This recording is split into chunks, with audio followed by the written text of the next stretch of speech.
Good evening and welcome to the January 8th, 2018 meeting of the Florissant City Council. Please stand and join us for the Pledge of Allegiance.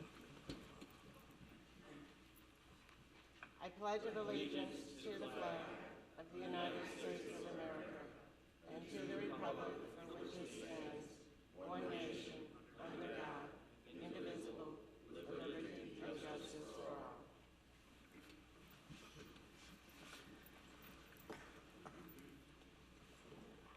Before we take roll, I'd like to excuse the mayor. He is at home with the flu right now. So, clerk, please take the roll. Caputa. Here.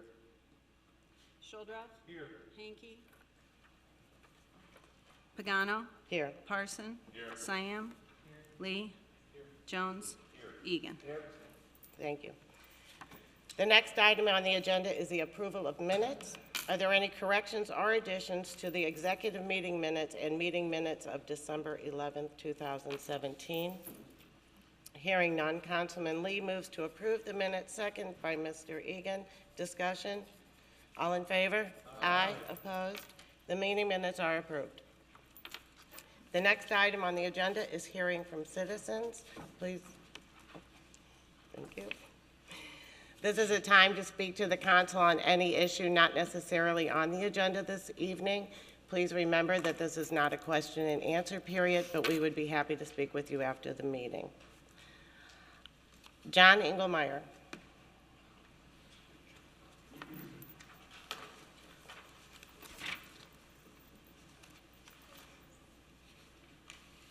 Good evening. You'll probably have to turn that. There you go. John Engelmeyer, 1281 Graham Road, Florissant, 63031. This evening, there's going to be a lot of topics on the agenda. I'd like to speak at some of them, and at this time, I can't stand long.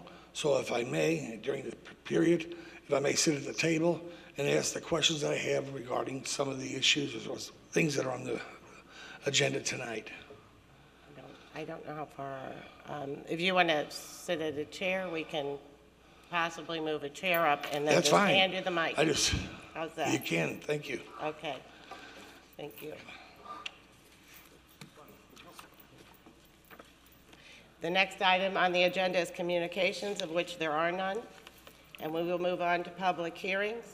We have public hearing number 1801001. In accordance with 405-310 of the Florissant Zoning Code, a public hearing will be held by the City Council of Florissant, Missouri in Council Chambers 955 Rue St. Francois on Monday, January 8th, 2018 at 7:30 p.m. on the following proposition: for a special use permit to allow for a cocktail lounge in an existing HB Historic Business Zoning District for the property located at 411 Rue St. Francois. Citizens will have an opportunity to be heard. Anyone with special needs should contact the city clerk at least 5 days before said public hearing by calling 839-7630 or TDD 839-5142. Thank you. Is the petitioner present? Would you like to come up? Good evening. If you have any plans or drawings, if you'll see the button on top, there you go. And then you can, it will take a minute for those to come on. There you go. And then you can just lay it on top there so we can see it on the screen.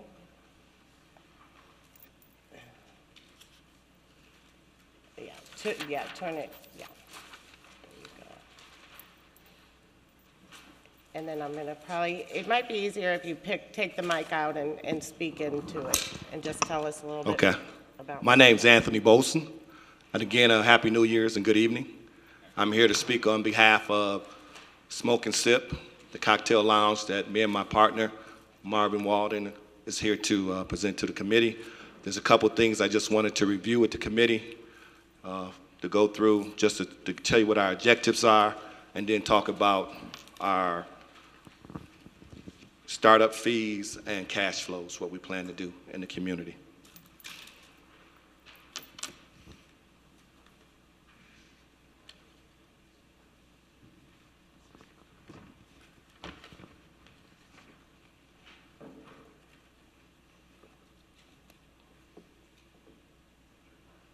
So this is kind of awkward for me because this is backwards. Right. If you stand actually over here and face it towards you, it should Okay, You should be able to read it. Nope. You were right the first time. I'm sorry. like this here. We usually look at that. There you go. Yes. Okay. Well, what I wanted to share with the committee, and if you don't mind, if I can walk over this way, so that way I can talk freely. The objectives of Smoke and Sip as a cocktail lounge would be to provide a unique experience to the community to enjoy for especially cocktails, superior cigars, and camaraderie. Now, the business will provide a sophisticated atmosphere, enticing the spirit of relaxation and fun. Smoke and Sip is a cocktail lounge in the interim to the community that will maintain and sustain a positive community involvement. Now, we also put on there that we plan to do some community activities, because once we enter the community, we plan to be totally engaged and involved in the community by sponsoring activities, by sponsoring some private functions, and then fundraisers to help support the community is our plan.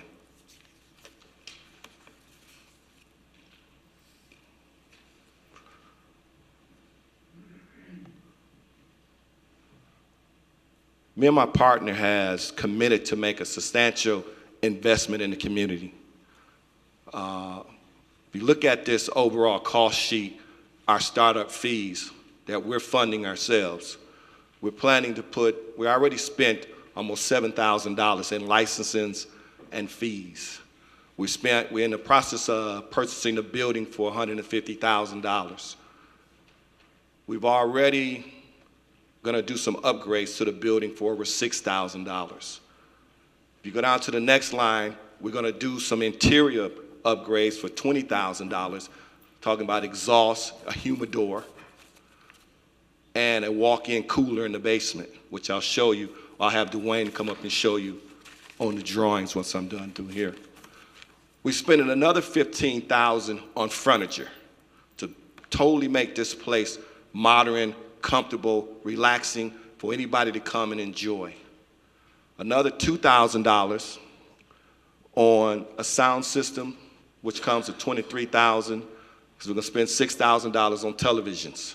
So a total of $23,000. And at the same time, we gotta do an inventory for our liquors.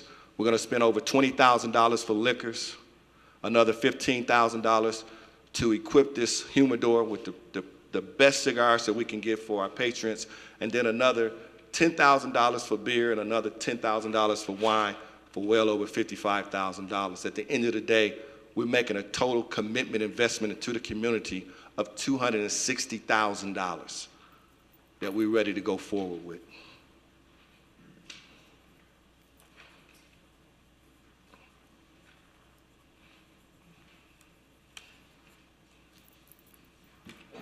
Just for curiosity, hopefully that a lot of people in this room plan to attend, come visit us. This is our tentative operating hours right now, on which I won't go through them, but there it is, from 11 to 11, all the way to 7 days a week. To Sundays, we'll be open from 11 to 12 a.m.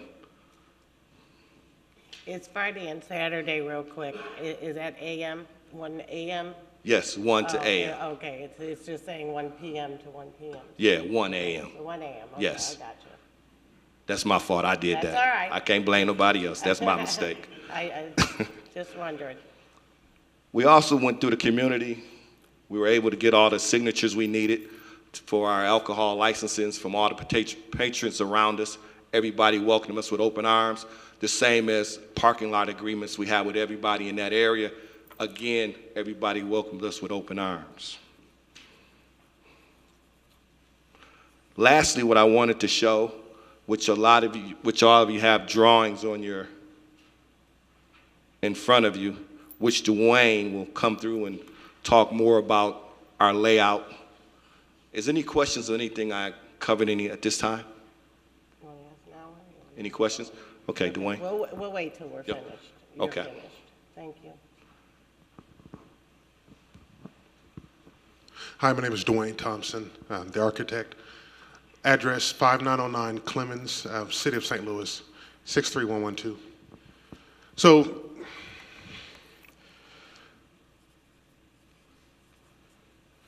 It's a little out of focus. Is that, hopefully that's not too much of a problem. But this is the existing building layout here, and then what you see here as the basement plan, that's on the lower level. And the intent is it's primarily cosmetic updates on the interior. And as you can see on there, we are pretty much leaving what's there intact. We are modifying things just slightly, but for the most part, we're going to keep it as an open space. And then on the lower level, that's where the walk-in cooler would be, and that's what this is just there. We have restrooms or toilet rooms that are on the first floor to serve any of the patrons, and they're sized accordingly. And we also have an outdoor seating area that would be used for patrons. Are there any questions? Ready? Mr. Egan? Thank you. If you could tell me, what would you be limiting the patrons to 21 years of age or better?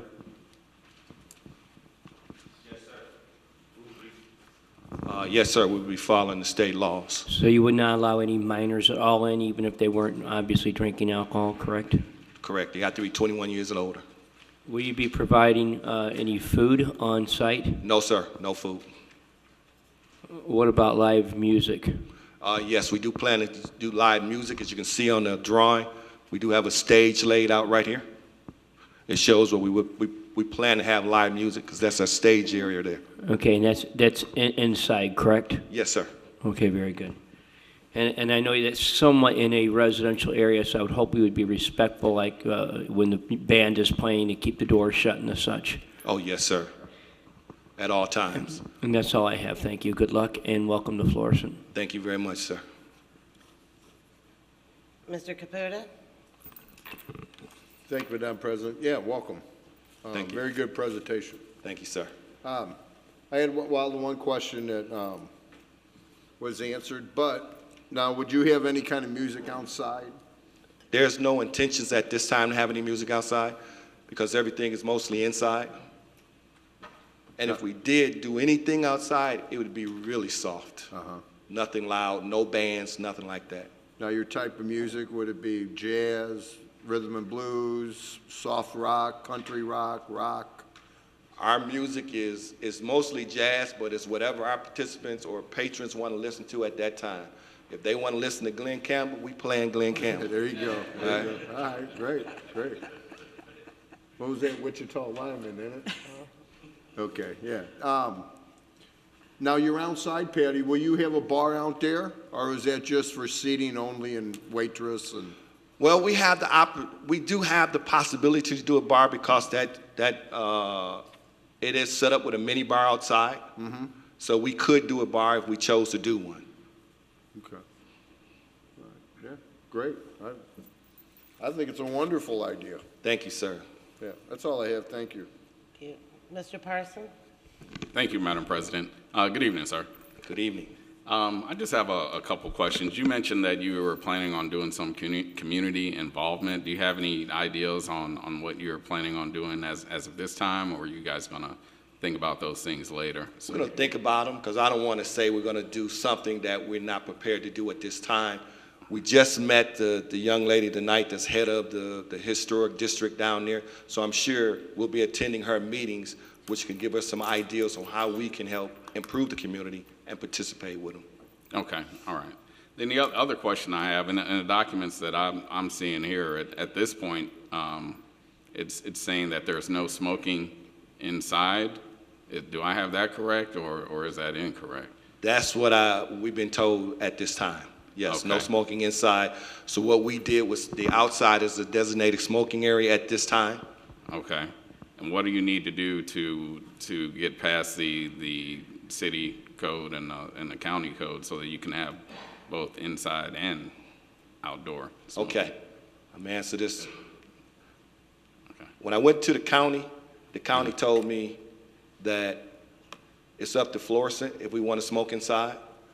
Florissant doesn't have a no smoking code, but Florissant refers back to the county based on what LUM had told us, Okay. right? When I go to the county sends me back to the city and says, hey, if the city said you guys want to smoke inside, just like Ferguson does right now, you guys can smoke inside. It's up to the city. Okay, all right. Thank you. You're welcome. Mr. Jones? Yes, I think everybody's happy that you're coming here. It's been sitting empty for some time. Thank you. We do have one of our big food pantries that I pump all the time called Team. It's like a street over. So that could be one of the things you might want to keep in mind, that we do have a food pantry, a street over, that is everybody's involved in the city. We'll keep that in mind. Another thing, we have had speaker problems in the past, outside speakers, car washes, other restaurants. When we do play music outside, to keep it at a low level, especially in a residential area where houses back up to it, because them are the people that are going to hear it, and we want to respect them in any way we can. Another thing we try to push, I think the council as a whole, is our trash cans. As far as coming in and out when they're leaving or something like that, if we could get a trash can on the exit or the entrance, or maybe both, so people are putting their trash or bottles or cans or anything, small cups, into these trash cans when they're coming and going, so they don't go out into the parking lot when they're getting in their car and tossed to the side or anything like that. And like I said, we try to shove that on everybody. It's very neighbor friendly to do that. But besides that, I'm welcome, and I'll come down and puff one of your cigars even. We welcome to have you down there. We welcome you. Mr. Sildoth? Thank you, Madam President. Mr. Bolson, Mr. Walden, thanks for coming to Florissant. Thanks for having us. Do you operate or own any other similar type facilities in the area? No, we don't. We Okay. don't, not any similar, nothing to like that, no, sir. Okay. Could you tell me a little bit about yourself? Are you from the food and beverage industry, or have you? Well, I graduated from Michigan State University. Okay. I worked at Chrysler for 32 years as an executive in manufacturing. I was global manufacturing all over the world. Since I retired, my wife runs a business in Florissant, AM Healthcare. We've been here for 21 years, Okay. so I'm familiar with Florissant. I've been here a long time. It's not like we just got here yesterday. Sure. So we're part of the community. I have three sons and a daughter.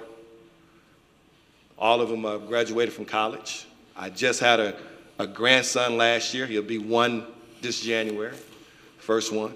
You don't like cigars, do you? Huh? You don't like cigars, do you? Do I like cigars? Yeah. I love cigars. Now, I don't drink, but I love cigars. Okay. Only one vice at a time, right? Yes, sir. Okay. Most of my questions have been answered.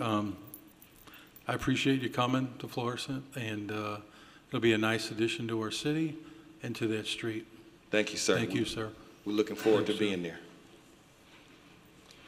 Mr. Siam? Thank you, Madam President. Mr. Shildroth asked one of the questions I had, but I was also going to ask when you're planning to open, assuming everything goes smoothly and all that. Our plans right now was to open up in April to May, if we get all the renovations done, everything in place. But I'm a little bit more realistic. We might take us a little longer, because we're not going to open it till it's correctly and it's done right. Because we want to make sure that everything's in place, everything's done right, so when a person comes there, they get the best benefit that they can. So we don't want to do anything. Sure. So the plan is about May. Okay. Thank you. That's all I had. Mr. Lee? Thank you. Listen, I know I read the minutes from Planning and Zoning. I know that the option was well received, and I know the questions came up in Planning and Zoning about the enthusiasm about the cigar bar portion of it. It's my understanding that, I know you've been dealing with the county, you've been dealing with the city, and it's my understanding, and Mr. Lum's in the audience, I believe tonight, that you could ask the city for a zoning change. It's going to be a little more complicated process, but with the county telling what they're saying, then we could pass a zoning ordinance. I'm not saying that we would or could, but something that could happen, and then you might be able to do the indoor smoking as well. Yes, sir. So That's correct. I know you want to get open. I know you want to get this thing off the ground, and you've moved in this direction. We appreciate that. And this summer, it'll be easy to sit out on the patio and smoke, but on In the winter, a don't week work like last too week, I well. don't think you have a lot of people sitting out there. So you may want to consider asking for that zoning change. It appeared that planning and zoning commissioners were enthusiastic about They were. that idea as well. They encourage us to do And, that. and I know that it's something that other communities have. I know that Ferguson? well, Ferguson has it under a different. Right. Yeah, but who's the one? South County. We talked about that. That's 66. Yeah, yeah. I know they went through it and got the approval from their city to do it as well. So it would take a zoning change, and you know, that's something you may want to consider starting that process now, and maybe have that done by the time you're ready to open. So That is our plan. all right, welcome to Florissant. Thank you, sir. Thanks. Glad to be here. Mr. Caputa? My question was answered, thank you. Okay.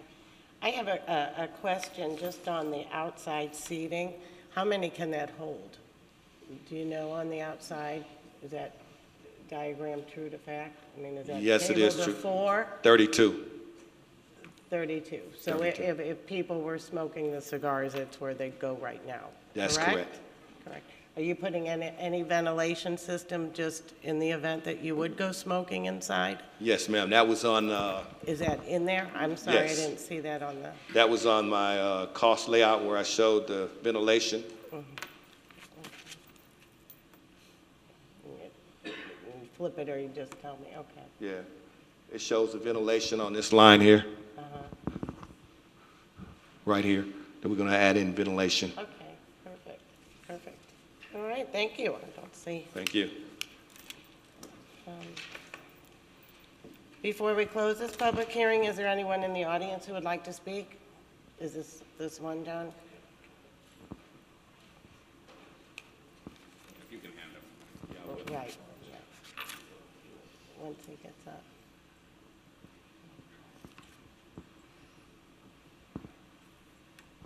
Thank you. John Engelmeyer, 1281 Graham Road.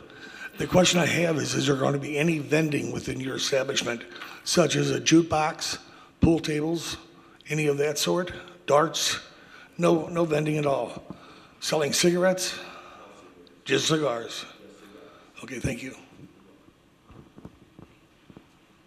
All right, seeing no further comments, Councilman Lee moves to close this public hearing, seconded by Mr. Caputa. All in favor? Aye. Opposed? Public hearing is now closed. Thank you. Thank you very much. We will move to public hearing number 1801002. In accordance with Section 405-310 of the Florissant Zoning Code, a public hearing will be held by the City Council of Florissant, Missouri, and Council Chambers, 955 Rue St. Francois, on Monday, January 8th, 2018, at 7:30 p.m. on the following proposition: to authorize a special use permit to Handyman Hardware, Inc. to allow for changes to a ground sign, including a digital sign, in a B3 zoning district for the property located at 500 West Washington. Citizens will have an opportunity to be heard. Anyone with special needs should contact the city clerk at least 5 days before said public hearing by calling 839-7630 or TDD 839-5142. Thank you. Is the petitioner present?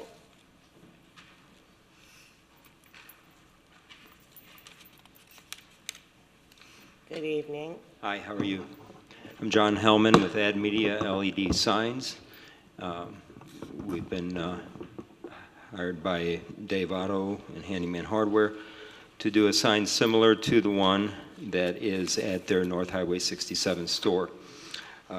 Actually, the first one we did was at the store in South County, at 5405 Telegraph Road. That was 2 years ago. And then last year, we did the one on North Highway 67, which you're probably familiar with. And so this is just in keeping with what they already have at the other two stores. Sorry. This is a little bit distorted by the projector, but it's much taller looking. But it's actually shorter than the sign that's there now. and we're just trying to make it look more streamlined, more up-to-date. I believe the existing sign there was from when it was airport lumber, and it's pretty much time to bring it into the 21st century. And everything will be will be reinforced. We have drawings, sealed drawings from our architect, Patrick Crocker, showing how the existing pole will have 8 5/8 OD pipe sleeved over the existing 6 5/8. He prescribed 8 foot up. We're going to go 10 just for extra reinforcement. And we're we're lowering the height and keeping the actual square footage at right about the same amount. It's less than a square foot difference. Anyone have any questions? Mr. Egan? Thank you, Mr. Hellman, Mr. Otto, thank you for coming. I remember when you put the sign on up on Lindbergh, I specifically asked when you're going to do this one, and I'm glad it's finally made it to us. I'll be supportive of this. Thank you very, very much.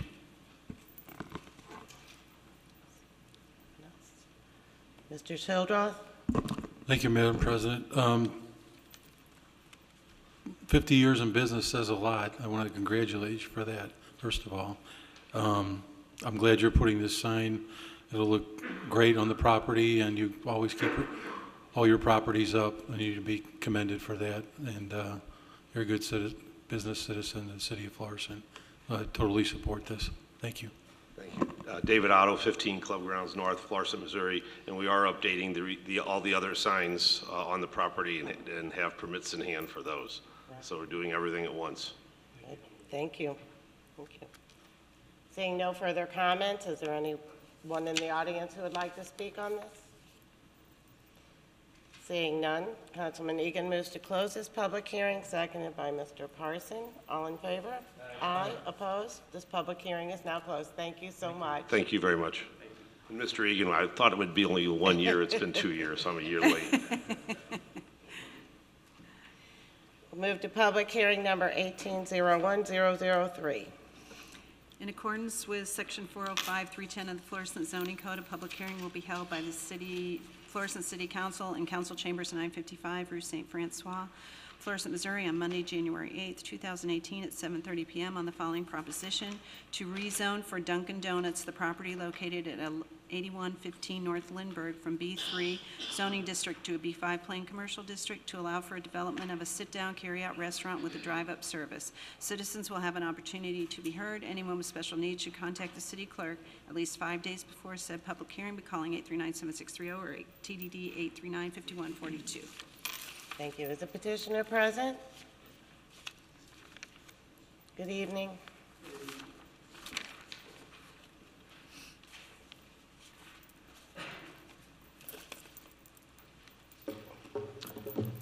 My name is Tim Kaufman, 8115 North Lindbergh. I'm the owner of Roaring Fork Capital, the owner of the property there. And I'm proposing a freestanding Dunkin' Donuts with a drive-through, approximately 2,041 square feet, 15 car parks, approximately 4 employees will operate the store. And here tonight for hopefully your approval.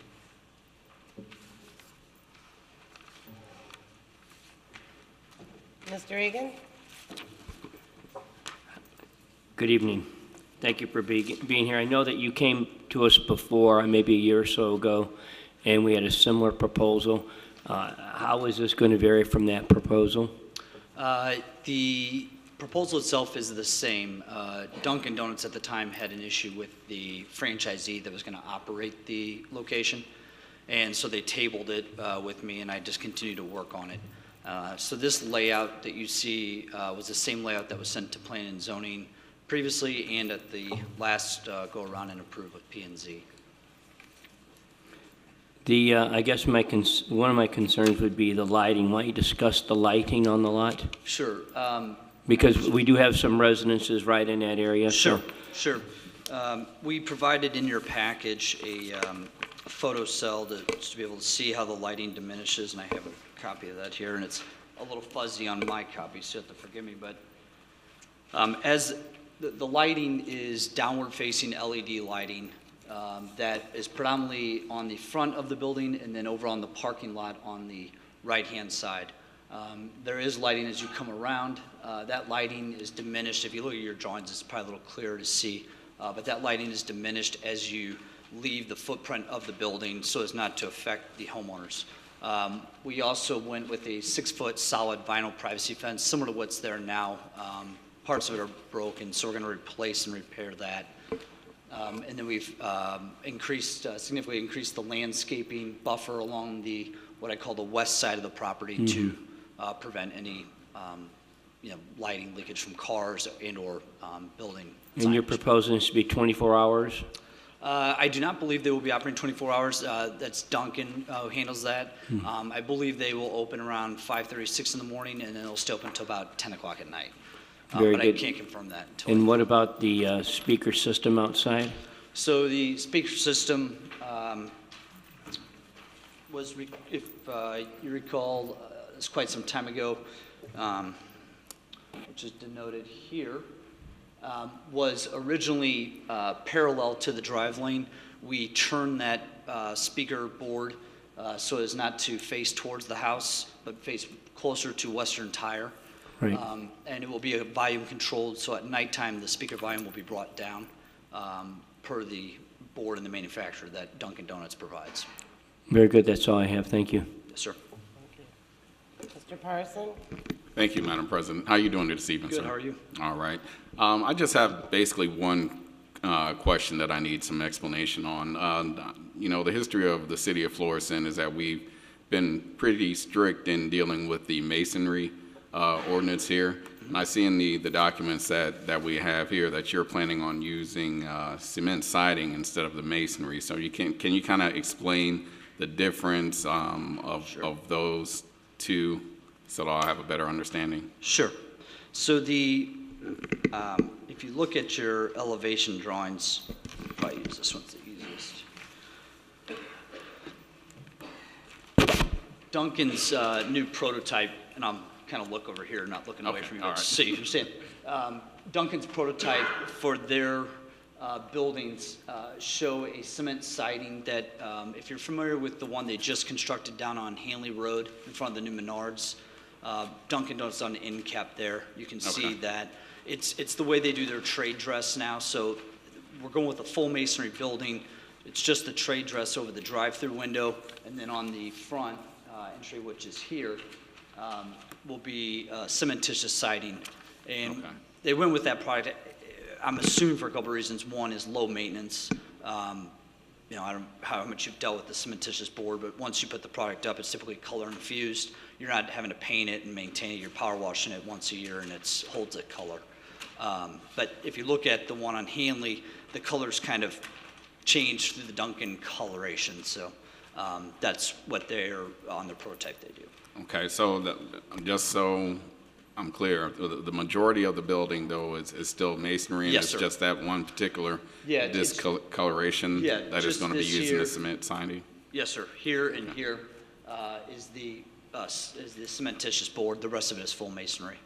What is the durability of the cement siding? It's a great question. I would have to check with like a Hardy siding or one of the cementitious products. I don't know. I have it on my house. It's great, but that's because I don't want to have to maintain it. But we probably could ask the hardware guys. They might know about the cementitious board. But And I'm not trying to give you a hard time. Yeah, no. I love donuts, by the way. Yeah, me too. But it's just, it wears well. I could look up and probably get you information on the longevity of the product. I But would being that's made appreciate of cement that, yeah. board, I would assume that it's a fairly long lifespan. Yeah, if you could send an email Yes, sir. to us, that would be wonderful. Yeah. I have no more questions. Thank you. Mr. Jones? Yes, are you going to build on the existing building, or I didn't know if that was still there or not. I asked Joe, and he said it is. Is this going to be that building, or are we going to wreck that building and build a whole new building? That building will completely come down. That is a former Sinclair gas station. And then Mr. Lampert added on to it, and then added on to it again when he had his automotive parts store there. It's in pretty bad shape. So the whole building will come down, the entire parking lot will be scraped, and everything will be built brand new facilities as far as utilities, new parking lot, new sanitary, new storm, everything will be brand new. Okay, and then I knew the last time you came up, there were some discrepancies with the neighbors in the back. Have you met with them yet? Yes, I met with them when we were first working on the project to hear what concerns they had. Obviously, light, sound. Really, and the gentleman was very nice to talk with, and he had concerns because he had done some plantings that were technically, I guess, on my side of the property in the rear where the fence was set. And so what I said to him is we'll do everything we can to minimize any impact on the plantings he's done, but we're going to try to basically put the fence back where it is now so as not to impact that, even though the fence could go, I guess, a little farther back. And then we're going to enhance the plantings up along the fence on our side, as well as clean out. There's some brush there and some overgrown. So the neighbors in the back have no more issues? I have not spoken to them recently, but I spoke with them. It's probably been about a year now because I've been working on this for about a year and a half. Okay, and like I always push on most of these new businesses, we hope you put a trash can on the entrances and exits so people coming in and out, they don't get trash over the parking lot, then it blows down the highway. Sure. It's one of our very main sticking points, and I know sometimes it's a pain, but it helps the city out and it shows you're a good neighbor also. Yes, understood. We will have a dumpster enclosure that'll be fully enclosed as well in the rear. And then we have, I'll check with Duncan, but typically they have trash cans at the entrance and exit of their stores. It does scare me a little bit too about the speaker system. I know everybody has good intentions in the beginning, Sure. But one thing that you threw out there that they will be adjusting it from day to evening. When you have so many employees, so many different managers, that sometimes is forgotten about. And then pretty soon we have all those people on the back street calling and screaming at us council people saying, oh, this didn't happen. And the reason I'm saying it, I went through it with a car wash, and I'm still going through it, and it's been a couple of years now, and I still have issues every time there's a new employee there. They wasn't told. The speaker just kind of gets put to the side. Understood. The bad thing is the residents don't get put to the side because they are still there. Sure. And they still keep calling. So Understood. that is something that I want to push on you very strongly. If this is going to happen, that, that speaker control must be taken care of. Sure, I can reach out with Duncan and I can see if I can get the spec and the cut sheet on it. I'm happy to email that to you if you'd like to review that. But that's when in my conversation with Duncan and my lease with Duncan, that's what we've discussed. Sure, and I would like a copy of that because Sure. if we do have issues, Mr. Eakin always can run to you guys then with this piece of paper saying, in the beginning, you told us it was going to do this and it didn't happen. Understood. Thank you. Mr. Ian? Yeah, Mr. Kaufman, can you discuss, is there any issues with remediating that property from the years of being a gas station and a auto repair place? So there are some issues. The site is not contaminated. Luckily, the tanks were pulled out in approximately 73. It was before MDNR started recording sites. So we had a phase 2 done on the site by Herlocker Anglo, which is an environmental engineer that I use. The site came below requirements, so we're okay on that. In the rear of the building, there's currently an oil tank that was used for after oil changes. That tank is still in the ground. It's believed to be contaminated, so we will be removing that and cleaning the soil around that tank. So that will be all removed. Okay, thank you. That's all I have. Sure. Before we close this public hearing, is there anyone in the audience who would like to speak? Yep, somebody. If you want to just step aside, and then I'm sure they'll have questions for you. And I did meet with Mr. Kaufman. You need you want to come up to the, there you Mr. go. Kaufman a year or so ago, and he talked to us for about an hour, and that was the last time we saw him. Sir, will you Heard state from your him. name and address Oh, for me? It's Thank you. Gene Ray. All right. The resident at 85551 Southwell. It's a duplex there. Uh-huh. And that's where we're at. I'm glad to see that there was no changes, but a couple things concerns me at the very beginning on this ordinance that you'll be voting on, if you vote on it tonight, is there's a modification here of ordinance number 1625 that gives the city of Florissant the right to modify, change, or do anything on any piece of land that you want. And my understanding is that you needed 1 acre of land to go to a B5, from a C3 to a B5. This is far from an acre of land. So that would be one of my questions. The other is, there was a covenant that was entered into back in when the founders built the subdivision. The covenant set aside what facilities would be commercial, or residential commercial, meaning dusk to dawn and et cetera. And I don't know how a covenant can be broken, okay? But evidently this 1625 would be breaking that covenant. And I don't understand, and maybe I'm not up to date on things. I've been retired for 20 years and don't understand a lot of things anymore. I would like to show you in relation to, and I ain't got nothing against Mr. Kaufman here, okay? He's doing his job, all right? Okay, but I know it says in here that the commission will check out the water and stuff, but I want you to know that when it was first set up, it was set up because there's so much residence right back door. The back doors sit an inch off of the ground. There's no basements, okay? They're flat surfaces. And there was a lot of area for drain off. This would leave no drain off except where some hedges are. I don't know if that'll show or not. It ain't showing. Got the right way, got the wrong way. There you go. There. Now, that's the existing right now. And you see where all the grass is, and this is us on the back side here. And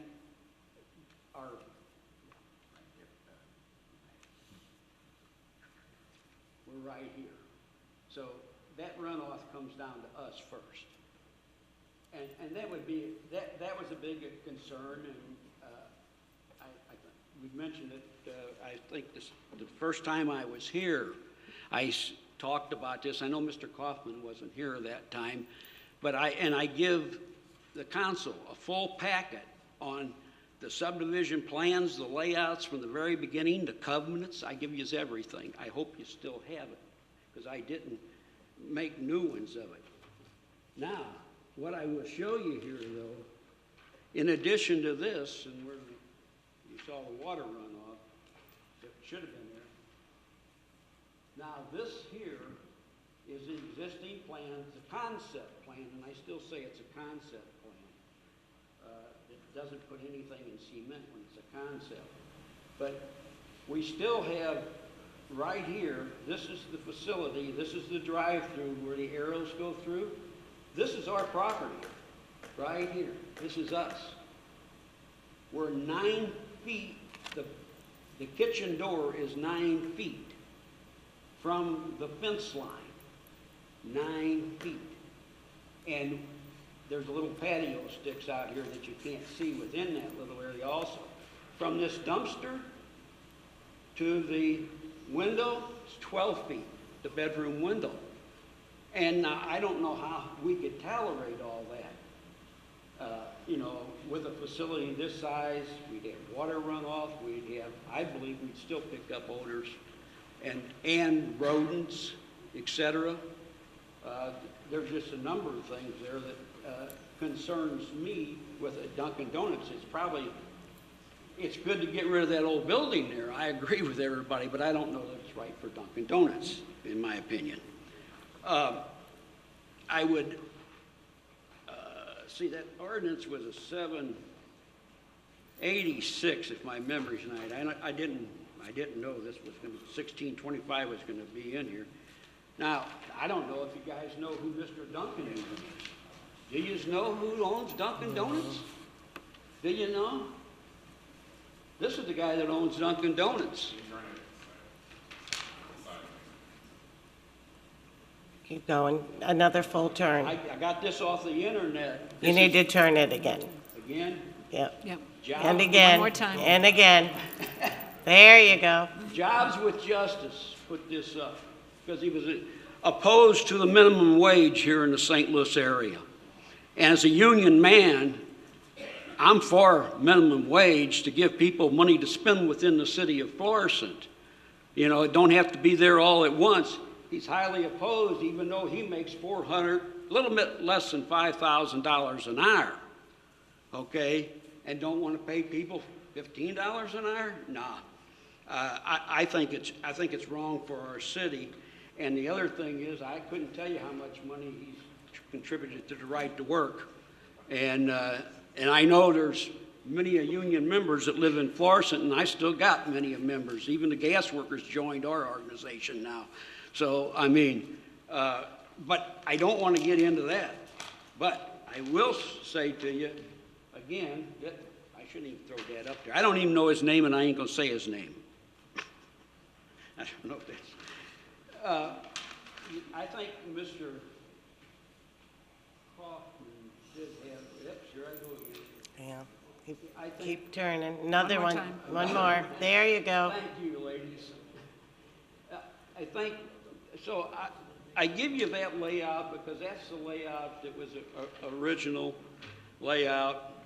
And then this is the latest development that I was to get pictures of, but it's out in O'Fallon on Highway K. So, and it shows that the layout of the land of what it takes to build this facility. Hey, I got that. Am I getting better? Okay, that's one profile. That's coming through right here is the pickup lane, picking up the product. This is coming in the driveway, how wide that driveway's got to be to get in front of the facility. I just don't think the property's big enough for it. And here's one shot here from where they were trying to run the sewer, and such a big area, the distance, hell, that'd be all the way over on our property.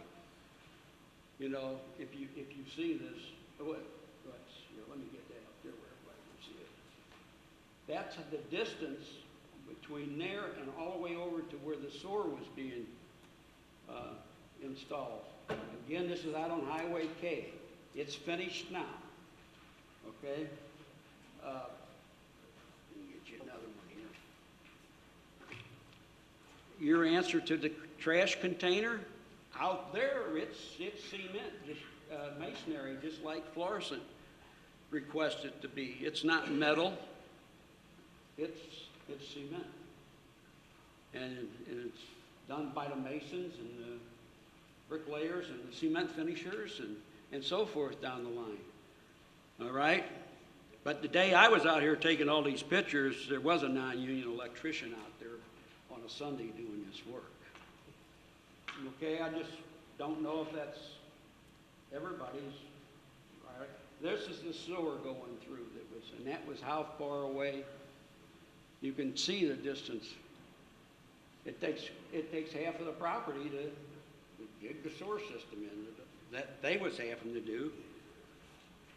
This is just another side shot of the facility showing all the empty space over it. This is the front of the building. See how far from the street it is? The street is on the other side of, naturally, the diggings. All right? I would ask Mr. Kaufman to think about building someplace else and try to develop something else in that spot. As a builder he is. He can find something else possible.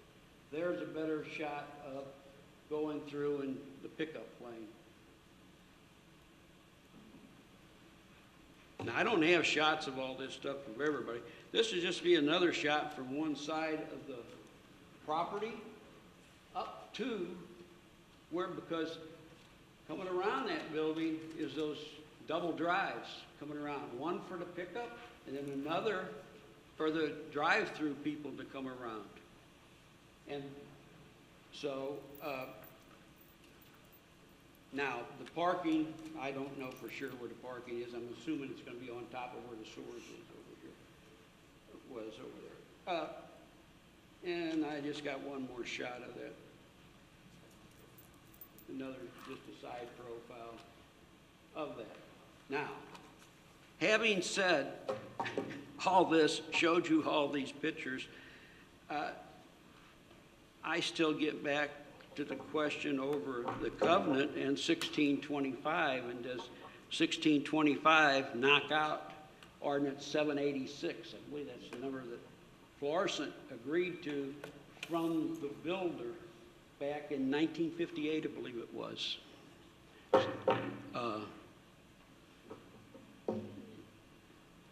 I don't know. I'm okay. I won't get my okay.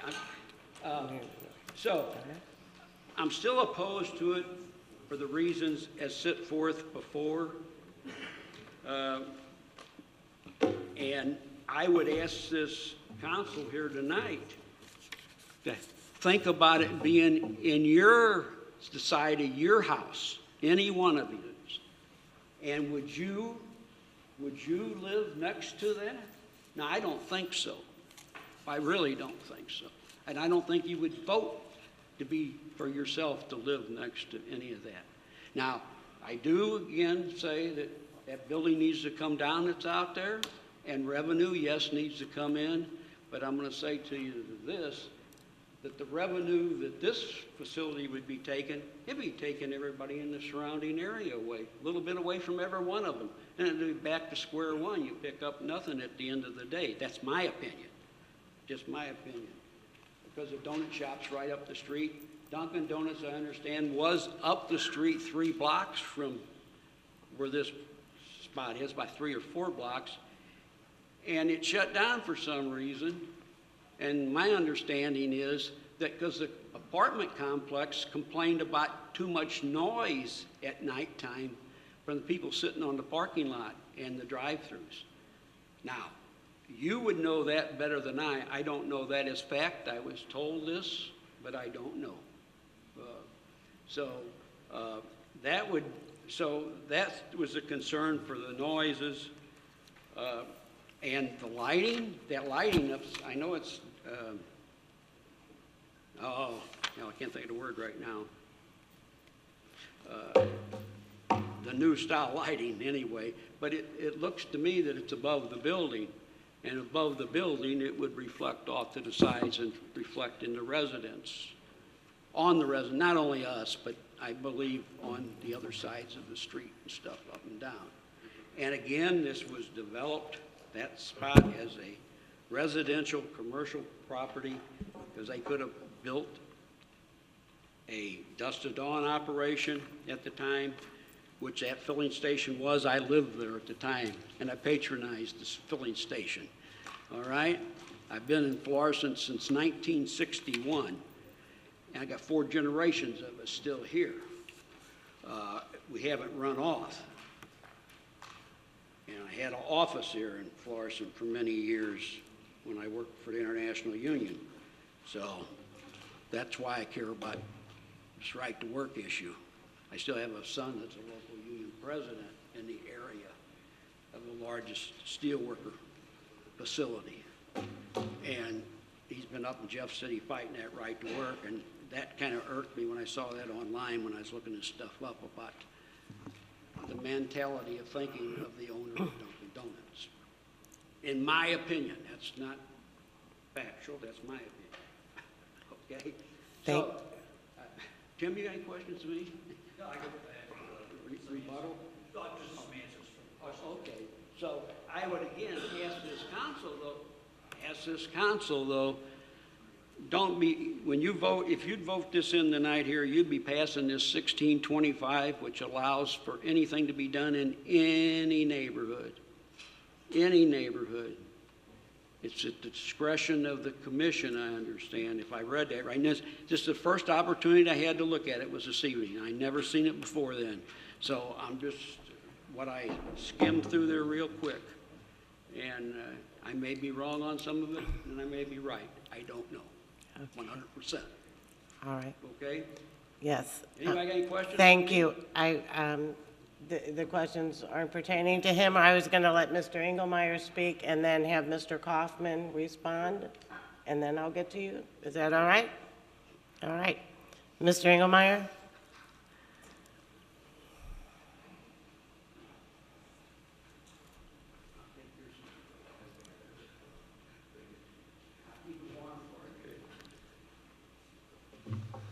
John Engelmeyer, 1281 Graham Road. This evening, I'd like to speak on this. I talked to Phil Lum about this at the Planning and Zoning meeting. My concern here is not so much the plan or the footprint, but the traffic condition. Being that in fact, this area out here is Lindbergh, and the turning radius here is my concern that this should be one way going around.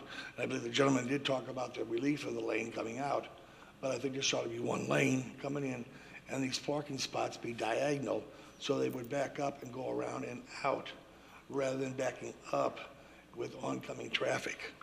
That's my concern, looking at that should be diagonal.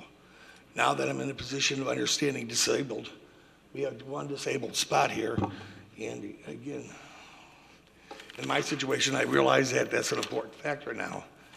And so I would like to see an additional disability parking spot somewhere on the front of this area. But the parking is what I'm concerned with, and the flow of traffic off of Lindbergh and into the facility from Lindbergh, both the north and south. So those are my questions. And on the checklist, the staff checklist, it's all blank. Is there a reason why? Or is this, did I copy the wrong pages for the wrong site? Do you know? Yeah, that just, Oh. it's just a copy from Planning and Zoning. It Okay. just all comes No in the problem. packet. Thank and you they very cap much. it- copy Just it. my concerns in terms of the parking and the entrance, the flow of traffic. Thank you. All right, thank you. Mr. Kaufman, do you want to address any of this? Okay.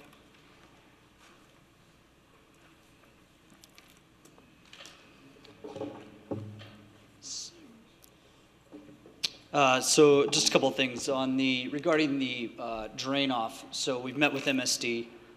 In the rear here, we're adding a storm sewer inlet here. This line that comes forward is representative of the storm sewer that will come to the front where the storm connection goes into the street on North Lindbergh. We also have an inlet that is here on the site to capture water. All of the drainage will be brought forward. MSD has sent back preliminary comments to me that this system is what they desire. They also going to require me to, up in the front here, kind of on the west side of the hedge, will be a water quality as to retain the water, clean it, and then disperse it into the system. Pickett Ray and Silver, who is my civil engineer, is handling that with MSD currently. But that is how the water quality is being handled and the drainage being handled so that's not to go to the rear properties. As far as the trash enclosure is being made of solid vinyl to match the fencing that's in the rear with solid gate doors that will close and will be able to be latched closed so that trash cannot come out. Obviously, things happen. We all know that. It's going to be on to the tenant and on to their staff to keep it clean. And obviously, as myself as the owner, I go by my properties at least once a week and inspect things. As far as I know there was some question about the previous Dunkin' Donut operation that was in the end cap retail of the, I believe it's a Penn Station building there that's now Smoothie King. That was a franchisee that had one location. He was not willing to grow and do more locations, and Dunkin' corporate decided that they wanted operators to have multiple units in the market, and so that gentleman ultimately closed his operation and is no longer in the Dunkin' franchise network. As far as the owner of my store, it's an operator who has 10 stores. His first name is Jonas. He's out of just south of Chicago. He is doing a store in Overland. He is doing my store, and he's purchasing 5 other additional stores here. So he's putting a fairly large investment into the St. Louis community with Dunkin'. There's another operator who owns the Highway K store. His name's Milan Patel. He's a tenant of mine in another building of mine in Bridgeton that I just recently completed. And that location is actually a site that was done for a 2-tenant development. There's a concept called Wicked Greens, which is the gentleman who owns, I can't think of the darn sandwich shop right now, but he owns Wicked Greens, and if you go out there now, there's a second building that's built there, and that's why they designed the site to handle that load. I've also met with MoDOT. MoDOT has approved the plans. I know there's a question about the traffic. Part of that is one of the reasons why we have blocked off cross-access here, and we are making this a right-in, right-out. I have a cross-access agreement signed with Western Tire for parking and for drive lane access, and MoDOT is requiring, as a part of doing this project, to extend the median so that people cannot make an illegal left in because there's accidents at this intersection. So the only access will be back over to here, which will be at the full turn lane, left-hand turn lane that's currently in place. And I'm trying to think of traffic. The only other thing too I wanted to bring up was that over here in the where this storm sewer location is, we talked about it, and we have 2 pipe bollards that are being placed on either side so as to prevent any traffic issues. If someone were to make a turn here, they would hit the pipe bollards before hitting the fence. Those are solid concrete and steel, and those are located here and here. So I hope that kind of, that's an old drawing here, but so I hope that answers some of the questions. And if there's anything else from you guys, I'd be happy to there's a answer. lot, so just hold Okay. on just a Okay. sec. Yeah, sure. Ready? Mr. Egan? Yes, I would ask Mr. Hessel to comment on the 1625. And what Mr. Ray, do you understand what he's asking about this ordinance? I listened carefully, and I did hear all of his comments, but I did get confused, honestly, Joe. I heard him talking about the enforcement of some deed restrictions and covenants, and at least that's what I heard. And I assume, but I don't know, that those are private property agreements that he was referring to. I'm not familiar with ordinance 1625. Would the city record a covenant or be subjected to the terms of a covenant? No. And I really don't know what a covenant is, to be honest. Typically, those are private property agreements, and they most frequently occur in a subdivision or something of that nature, where deed restrictions are placed upon the properties, and those are among private property owners. The cities do not enforce private property owner covenants. The only thing that the cities ever enforce are their own ordinances, like the special use permit or a rezoning where you impose terms and conditions upon those ordinances. I am not familiar with any covenants that the city has ever placed on properties outside of a subdivision, but again, those are general ordinances, general covenants and restrictions that we would place on all properties, like the width of the street and things of that nature. Again, most typically, those are private property owner covenants and deed restrictions that the city has nothing to do with. Thank you. One more question. This is roughly a half of an acre.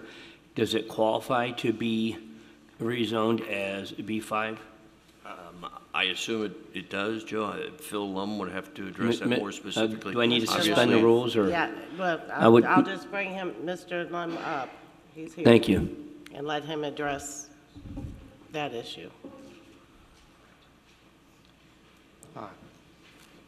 In reviewing the B5, I find no square footage or acreage requirements for a B5. We have general policies regarding a B5. We like to encourage every new building seek a B5, but there's no specific size requirement. Is there, to your knowledge, any covenants that the city of Florissant has entered in with this property and the adjoining properties, to your knowledge? Not to my knowledge. To me, a covenant is, as described by Mr. Hessel, is a promise between two parties, and are not subject to, they're not mentioned anywhere in the zoning code. Thank you. That's all I have for Mr. Lum. I think Mr. Lum, I think Mr. Jones might have a question for you, though. All right, yeah.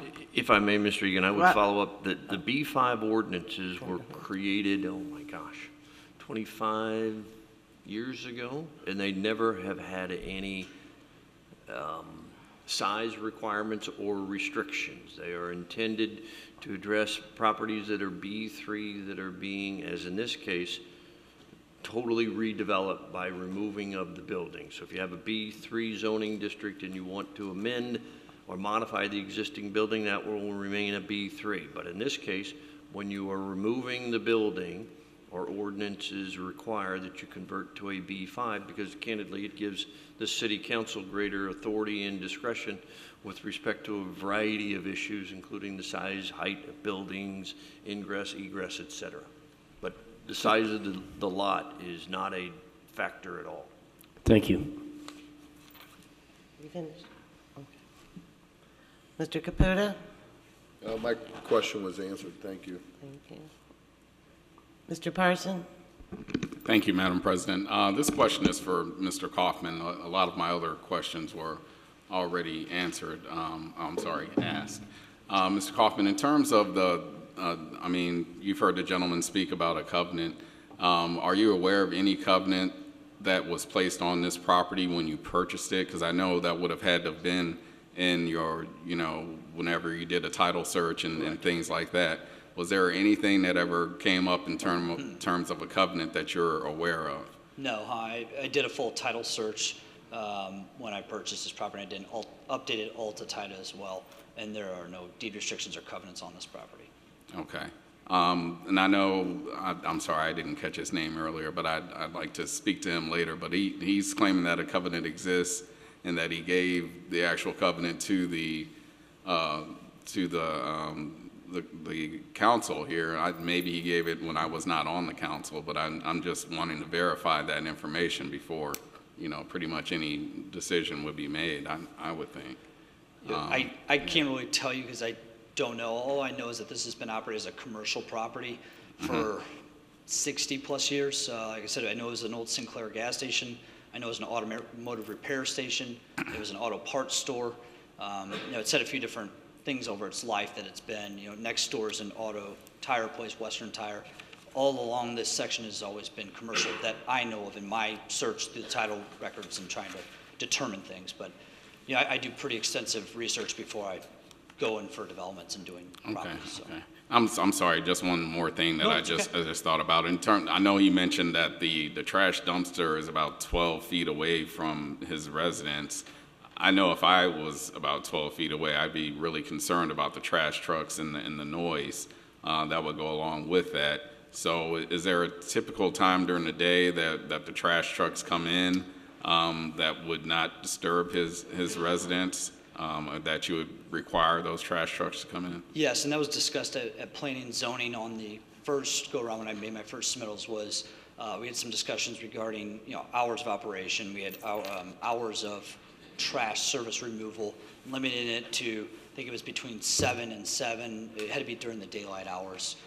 If I recall, it was kind of the requirement. We've dealt with that in many different developments, and that's perfectly fine to do. And that's something we had planned on doing. I don't know if it's recorded, but we had planned on doing that. Okay. All right. Thank you. Yes, sir. If I may follow up to what Mr. Parson, Mr. Kaufman, would you provide the city clerk with a copy of the titles report that you obtained? Mr. Siam? Thank you, Madam President. Actually, my questions have been answered. Mr. Jones? Yeah, all my questions have been answered, but I will not be supporting this bill because of the 8 or 10 feet. I mean, I wouldn't want that at my residence, so I'll be voting no on this. Say that again, I didn't catch it. You said the 8 or 10 feet? That is correct. And you're referencing just because of the trash enclosure location? Correct. Okay. He did say that the drive-through was 9 feet, correct?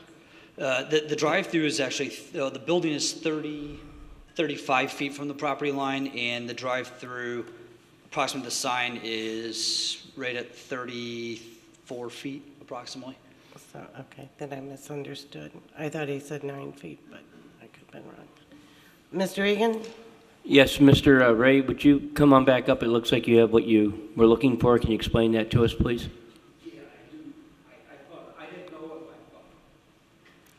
I didn't know if I had that covenant document with me or not. But And is that covenant between the owner of the property that we're going to develop and the subdivision or the subdivision This people? was the developer. These covenants are in run with the land and shall be binding on all the parties and all persons claiming under them for a period of 25 years, and from that date, these covenants are recorded and shall continue for successive periods of 15 years each, unless terminated by written consent of the owners of 2/3 of the properties. Now,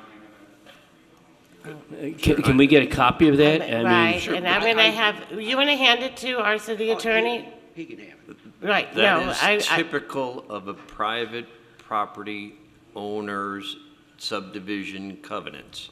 It is not in any way, unless there's something unique that I haven't heard yet, it is not in any way affecting the rights of the city and the obligations of the city. There are a lot of covenants out there that candidly have been unenforceable, unduly restrictive, unconstitutional, and discriminatory.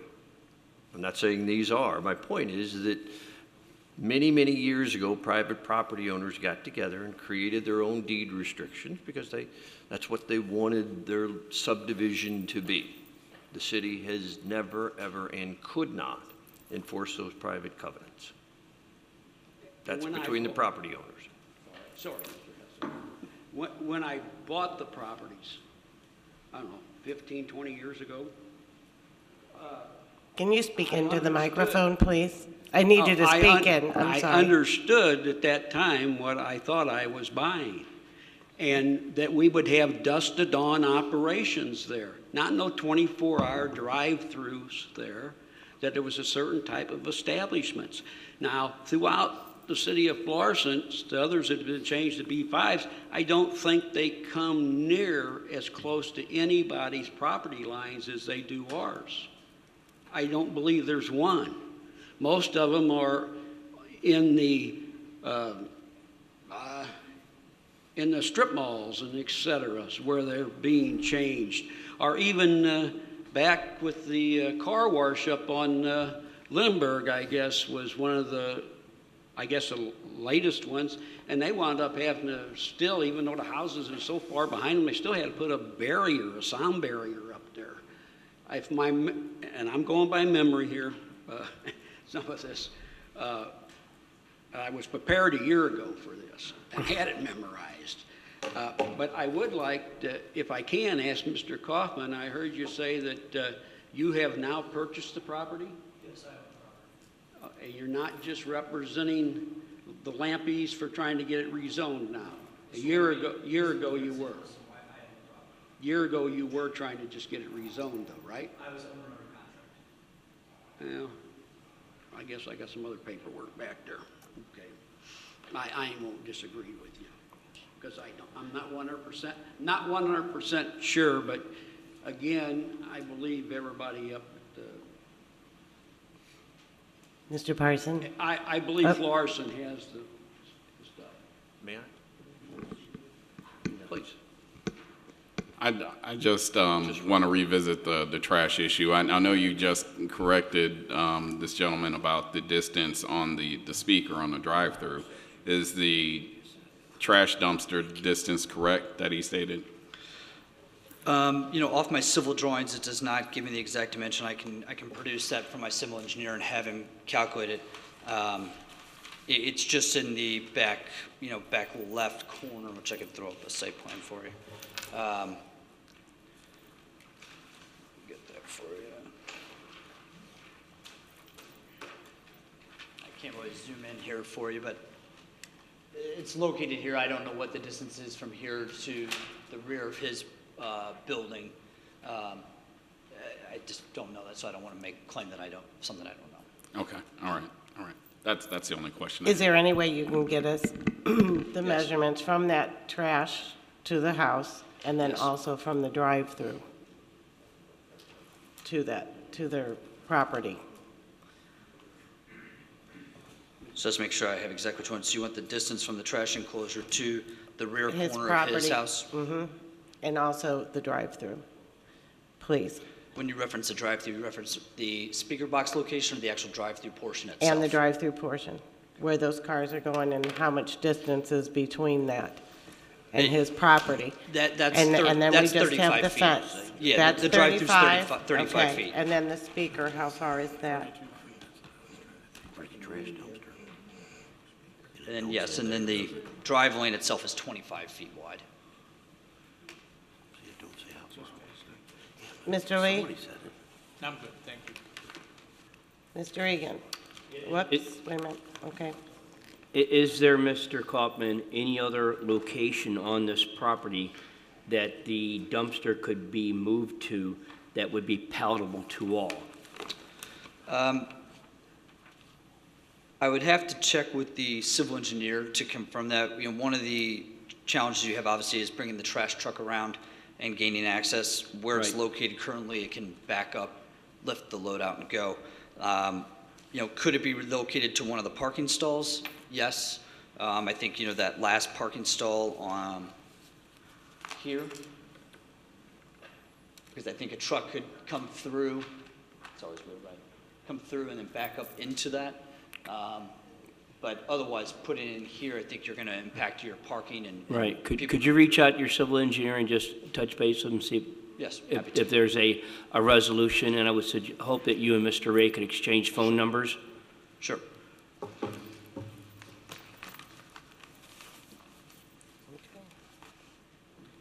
Seeing no further comments, Councilman Egan moves to close this public hearing, seconded by Mr. Jones.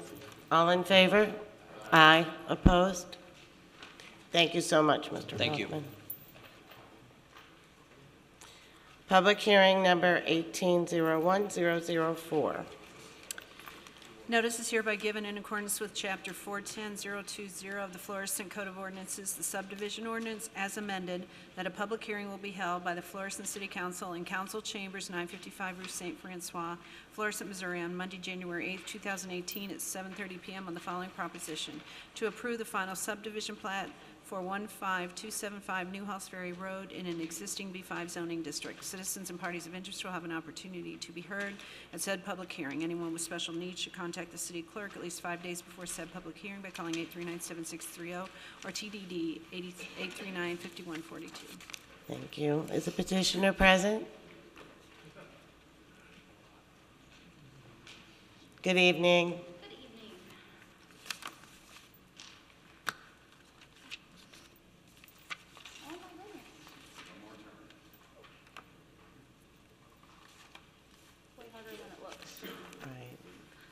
My name is Lauren Dahl. I'm with Cochran Engineering, 8 East Main Street, Winsville, Missouri.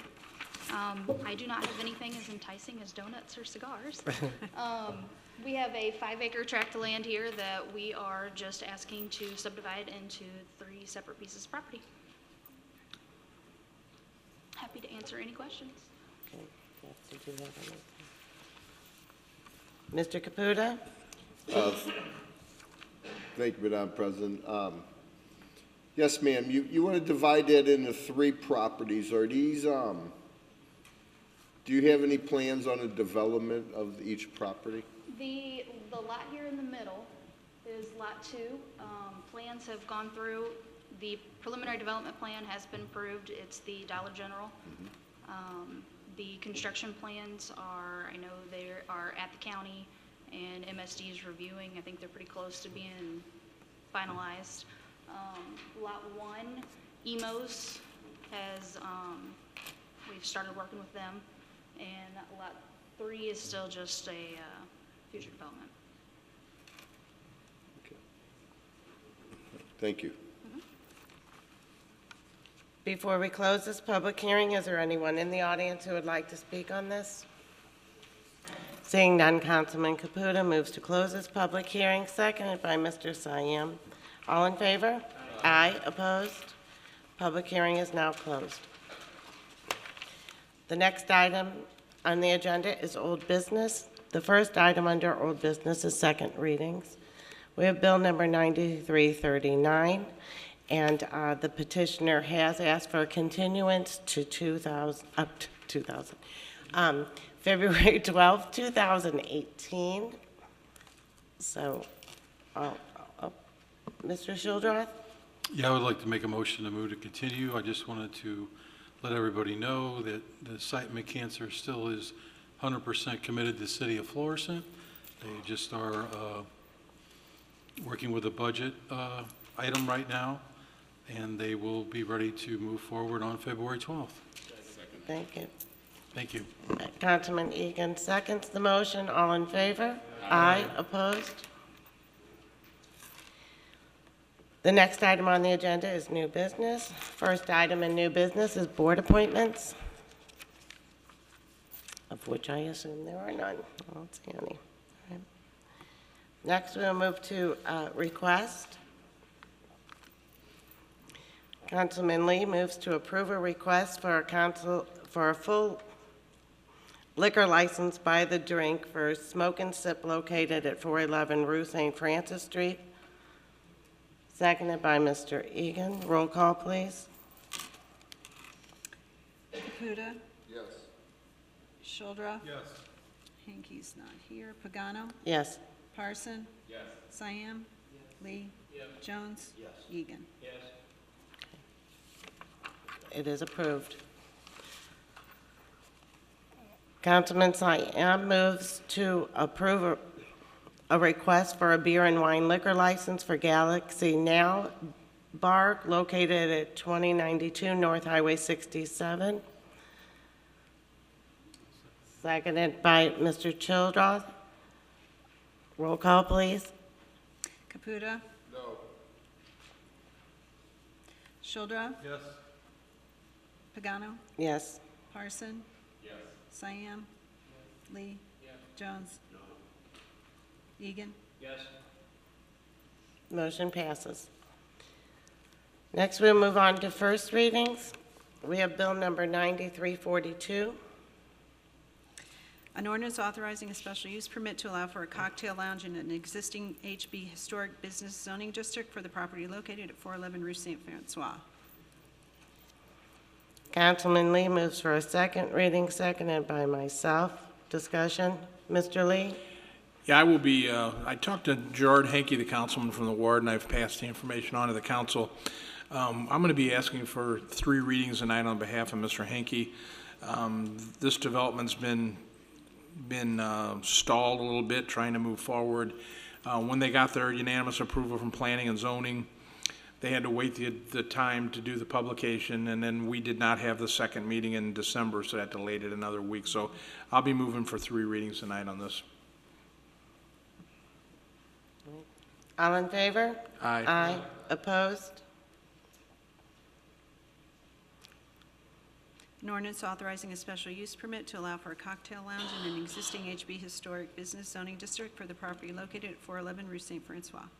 Councilman Lee moves for a third reading, seconded by myself. Roll call, please. Caputa. Yes.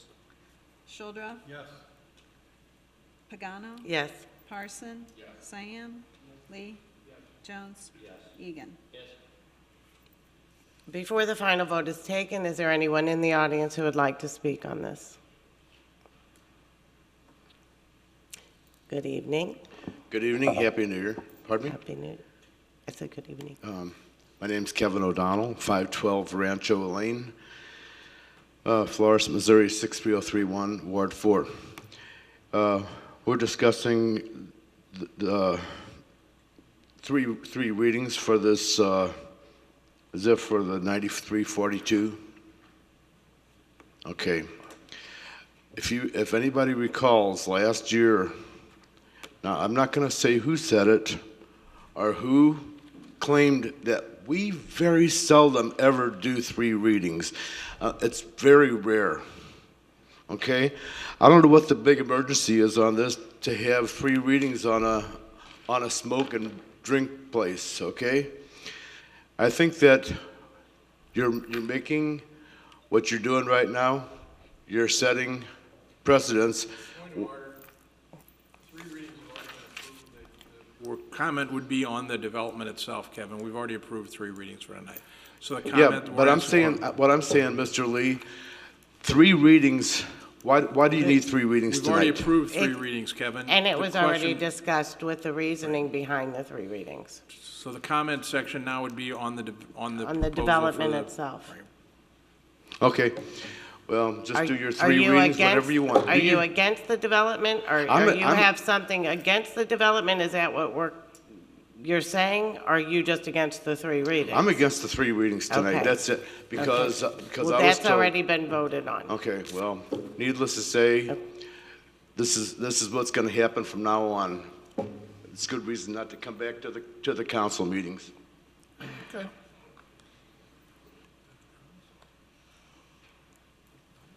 Hearing no further comments, clerk, please poll the council for the final vote. Caputa. Yes. Shildroff. Yes. Pagano. Yes. Parson. Yes. Siam. Lee. Jones. Egan. Bill number 9342 passes and becomes ordinance number 8379. Good luck, gentlemen. Bill number 9343. An ordinance to authorize a special permit to Handyman Hardware, Inc. to change the existing ground sign, including a digital sign, in a B3 zoning district for the property located at 500 West Washington. Bill number 9344.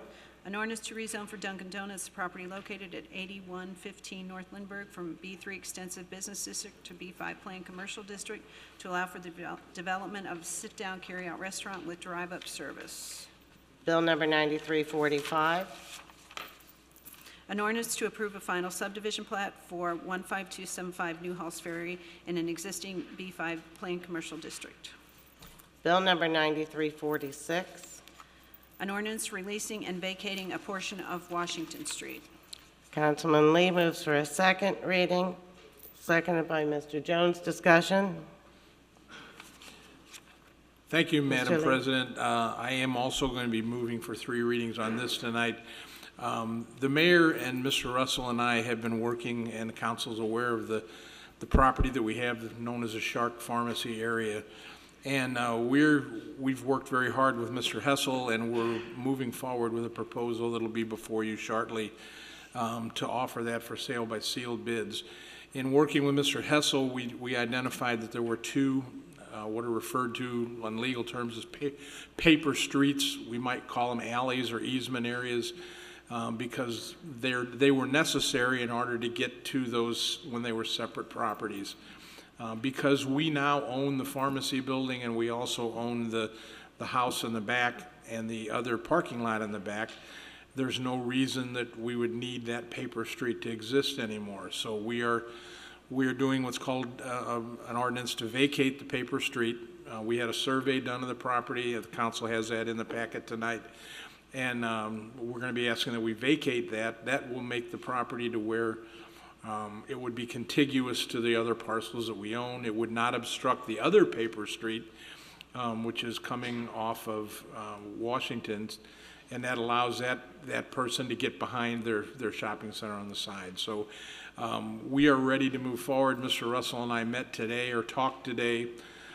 We've ran a couple of good meetings through Mr. Hessel, and we're going to be ready to bring that forward with a sealed bid proposal. So I will be requesting 3 readings for that reason, so we can move forward with this project.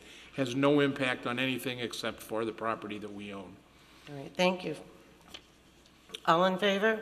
Aye. Aye. Opposed? An ordinance releasing and vacating a portion of Washington Street. Councilman Lee moves for a 3rd reading, seconded by Mr. Caputa. Roll call, please. Caputa. Yes. Shildroff. Yes. Pagano. Yes. Parson. Yes. Siam. Lee. Jones. Yes. Egan. Excuse me. An ordinance releasing and vacating a portion of Washington Street. Before the final vote is taken, is there anyone in the audience who would like to speak on this bill? Hearing none, clerk, please poll the council for the final vote. Caputa. Yes. Shildroff. Yes. Pagano. Yes. Parson. Yes. Siam. Lee. Jones. Yes. And Egan. Bill number 9346 passes and becomes ordinance number 8380. The next item on the agenda is council announcements. Mr. Lee? I would just like to take the opportunity to remember a longtime Florissant resident. Those may know that Roseanne Beers passed away at the end of the year. Roseanne and her husband Skip have been lifelong or longtime Florissant residents, been very active in the community, and Roseanne's death is going to be a sore miss for all of us. I'd also like to take the opportunity to recognize Mrs. Pagano, who's celebrating her 29th birthday today. I am. And on a special note, I do have to say that I do share this birthday with a really great guy, and that would be Mr. Lee. And he's just a tad bit older than me. I think he's like pushing 32. And Elvis Presley. So happy birthday to you also. Mr. Jones? Oh, yes, I'd like to give a shout out to Team, you guys, our food pantry that's a street over, always looking for volunteers, food, extra canned goods, a little bit of change, or if anybody's feeling up to it, feeling guilty about something, you can run down there and give them a 20 spot or a 50, you guys. Another thing I'd like to bring up, you guys, I think everybody feels the same way up here about it, is the water main breaks. It's been massive water main breaks everywhere around here, not just in our city, but we are very aware of what is going on. Our legislators need to be poked on about our infrastructure. It is terrible. We've had many breaks on Lindsay Lane and Main Drag in my ward last year.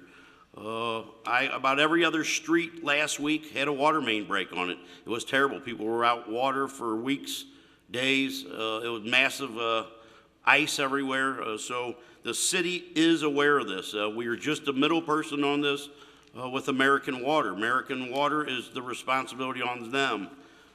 Every time we get it reported to us, we do have a number that's a little bit better than the public does as far as reaching out to let them know we are looking after these water main breaks.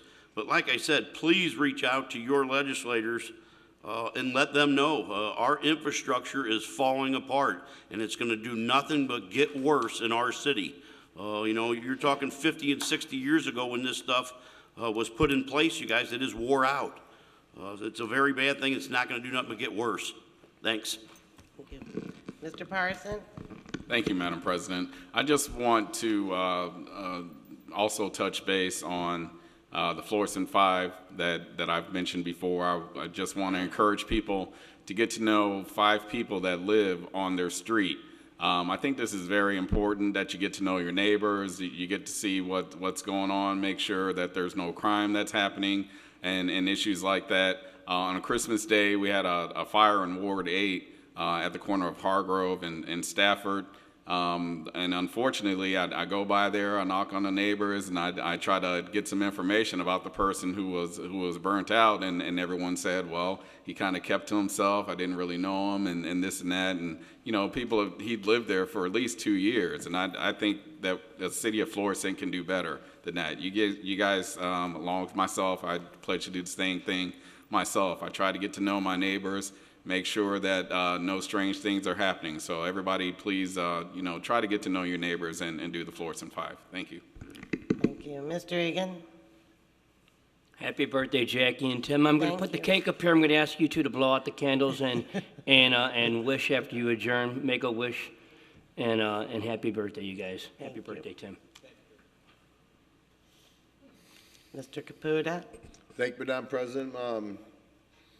Yes. First thing, firearms. If you own a firearm, make sure you don't lock or leave them in your vehicle. Make sure you take them out of your cars, secure them in your homes.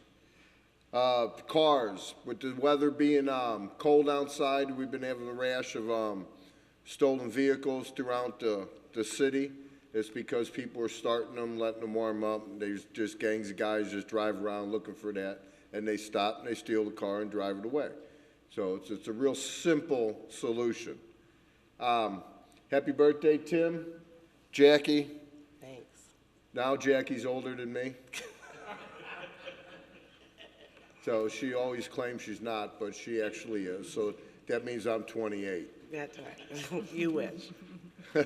But no, Neighborhood Watch. Make sure if you're in Ward 4, get a hold of your Neighborhood Watch. Ward captain or myself, and also I'd like to piggyback on what Timmy was saying about the water main breaks.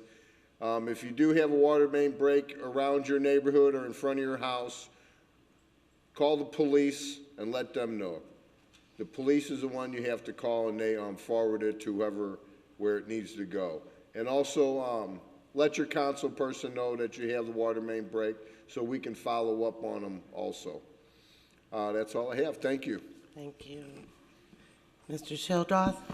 Thank you, Madam President. I would just like to offer my condolences to the family of Kay Spring. She's a longtime former city employee. I attended her memorial service last month at the shrine, and it was a nice celebration of her life by her family, and she will be missed. She was quite a character. And I would also like to wish happy birthday to Ms. Pagano and Mr. Lee. Thank you. Congratulations. Thank you.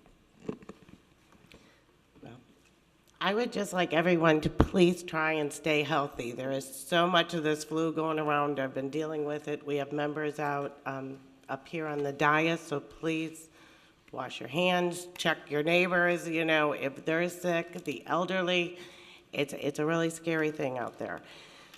So our next meeting will be on Monday, January 22nd, 2018.